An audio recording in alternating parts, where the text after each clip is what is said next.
Welcome to Sweet Life Beat Life. We hope this video helps. You begin by gathering your 12-digit Aadhar or 28-character enrollment ID and the mobile number linked to it. Open a modern browser and navigate to the UID portal, then choose the section for Aadhar services. This is where the data lives. Once done, select the option for Aadhar profile or status. Make sure to allow pop-ups and keep your OTP-capable phone nearby. You do this now so the system can verify you and display the last update metadata.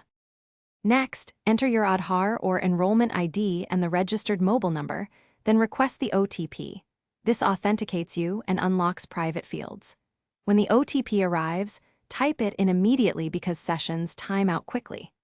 After verification, navigate to the profile summary or choose the option to download Aadhar XML/PDF.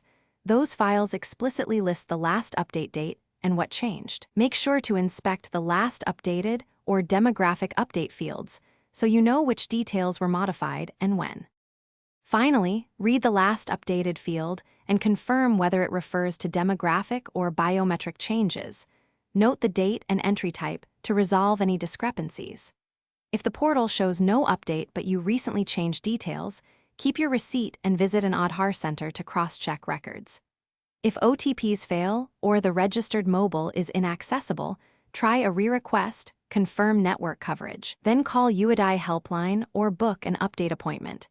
This troubleshooting step prevents wasted journeys and secures your data access. Thanks for watching. Consider subscribing if we helped you.